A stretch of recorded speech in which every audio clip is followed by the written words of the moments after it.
स्थानिक स्वराज्य संस्थांसाठीच्या निवडणुकीची तयारी सर्वच पक्षांनी सुरू केली आहे। मात्र नागपूरमध्ये महाविकास आघाडीचा भाग असलेलं राष्ट्रवादी काँग्रेस शरदचंद्र पवार पक्ष वेगळ्या मूडमध्ये आहेत। आपल्यासोबत जिल्हाध्यक्ष प्रवीण कुंटे पाटील आहे। प्रवीणजी, राष्ट्रवादी काँग्रेस शरदचंद्र पवार पक्ष नागपुरात आघाडीमध्ये राहू इच्छित नाही का? बघा, मागची लोकसभेची निवडणूक असेल किंवा विधानसभेची जी निवडणूक आहे, या दोन्ही निवडणुकांचा अनुभव जर आपण लक्षात घेतला तर महाविकास आघाडीचा घटक पक्ष म्हणून आमच्या पक्षाने अतिशय प्रामाणिकपणे महाविकास आघाडी पक्षाचं काम केलं। विदर्भामध्ये परंपरागतदृष्ट्या आम्ही 3 लोकसभेच्या जागा लढवत होतो। आम्ही गोंदियाची जागा लढवत होतो, अमरावती आमच्याकडे होती, बुलढाणाची जागा आमच्याकडे होती।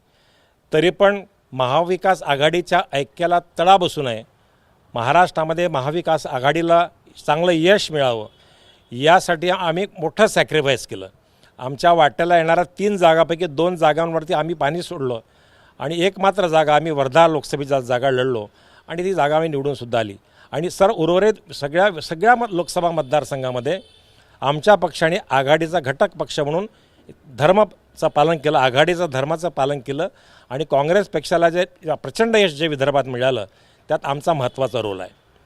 त्यानंतर विधानसभेच्या निवडणुका झाल्यात। विधानसभेच्या निवडणुकीमध्ये ज्या जागा आमच्या वाट्यास आल्यात, अतिशय दुर्दैवाने आम्हाला सांगावं वाटतं की आमच्या नागपूर जिल्ह्यामध्येच आमच्याकडे 3 जागा होत्या। एखाद्या जागेचा अपवाद जर सोडला तर इतर जागांवरती काँग्रेसच्या कार्यकर्त्यांनी, काँग्रेस पक्षाने त्या आघाडीचा धर्म फार चांगल्या रीतीनं पालन केल्याचं मला आढळलं नाही। आता लवकरच स्थानिक स्वराज्य संस्थांच्या निवडणूक आहे। तुमच्या माहितीकरता म्हणून सांगतो, मागच्या स्थानिक स्वराज्य संस्थांच्या निवडणुकीमध्ये सुद्धा आम्ही काँग्रेस पक्षासोबत आघाडी केली। महाविकास आघाडीचा घटक पक्ष म्हणून काँग्रेस आमचा मोठा भाऊ या न्यायाने प्रत्येक तालुक्यामध्ये किमान एक जिल्हा परिषदची जागा मिळावी, पंचायत समिती सर्कलमध्ये आम्हाला लढता यावं याकरता शेवटपर्यंत प्रयत्न केले। काही ठिकाणी आम्हाला यश आलं, पण ज्या वेळेला आम्ही निवडणुकीच्या रणांगणात उतरलो त्यावेळेला मात्र काँग्रेस पक्षाने दगा देण्याचं काम केलं। सांगण्याचं तात्पर्य असं आहे की ज्या वेळेला महाविकास आघाडीचा घटक पक्ष म्हणून स्थानिक स्वराज्य संस्थांच्या निवडणुकामध्ये आमच्या पक्षावरती निवडणूक लढण्याची वेळ येते त्यावेळेला काँग्रेस पक्ष आणि काँग्रेसचे नेते त्या आघाडी धर्माचं पालन करताना दिसत नाही। त्याचा प्रचंड आक्रोश आणि राग, संताप यावेळेला आमच्या पक्षाच्या पार्टी कॅडरमध्ये आहे। आम्हाला आमच्या जिल्ह्यामध्ये आमच्या पक्षाला पाय मजबूतपणे रोवायचे असतील, कार्यकर्त्यांना न्याय जर द्यायचा असेल तर काँग्रेस वगळून इतर सेक्युलर ज्या फोर्सेस जिल्ह्याच्या राजकारणामध्ये असतील, मग उद्धव ठाकरेंचा पक्ष असेल, उद्धव बाळासाहेब ठाकरे, प्रहारसारखी संघटना असेल, नंतर आम आदमी पक्षासारखे संघटना असतील, गोंडवाना गणतंत्र पक्ष असेल आणि त्या व्यतिरिक्त असे अनेक सामाजिक संघटना जिल्ह्याच्या राजकारणामध्ये काम करतात। त्या बऱ्या अर्थाने समाजामध्येच सामाजिक काम करतात, त्यांचा बऱ्यापैकी प्रभाव आहे।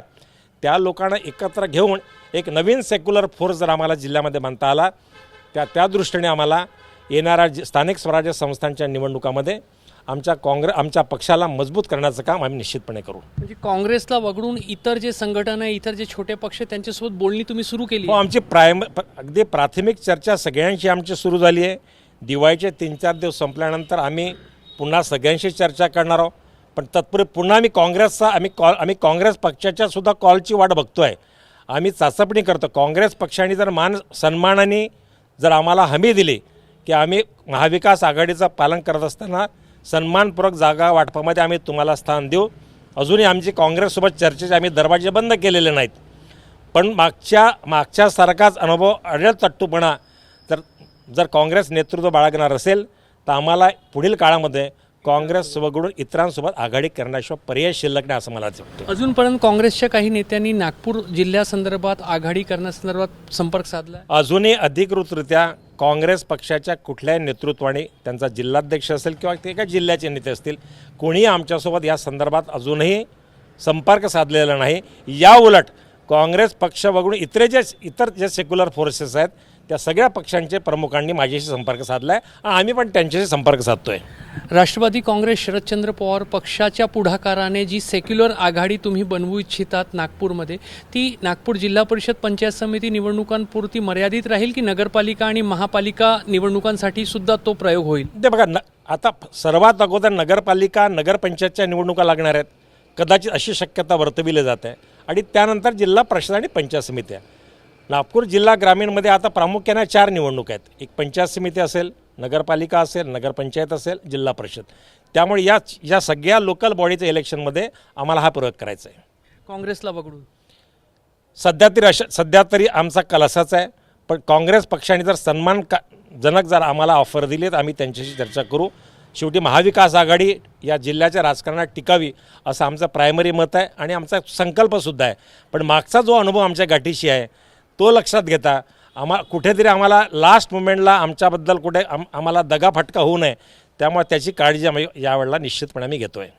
तर स्थानिक स्वराज्य संस्थांच्या निवडणुकामध्ये स्थानिक पातळीवर वेगळे समीकरण जुळून येतात आपण नेहमीच पाहत असतो. मात्र नागपूरमध्ये महाविकास आघाडीमध्ये काँग्रेस मोठा भाऊ आहे. मात्र त्यानंतरचे जे पक्ष आहेत, मग ते राष्ट्रवादी काँग्रेस, शरदचंद्र पवार पक्ष असेल किंवा इतर जे छोटे पक्ष आहे, त्यांनी काँग्रेसला वगळून आपण या निवडणुकीला सामोरं जाऊ शकतो का याची तयारी सुरू केली आहे, त्याची चर्चा सुरू केली आहे. काँग्रेससाठी दारं बंद नाही आहेत. मात्र काँग्रेसने ज्या पद्धतीने पूर्वीच्या निवडणुकांमध्ये दगाफटका केलेला आहे ते पाहता काँग्रेसला वगळून पुढे जाता येईल का याची चाचपणी सुरू करण्यात आली. कॅमेरामॅन मिथुन आदमनेसह रजत वसिष्ठ, एबीपी माझा, नागपूर.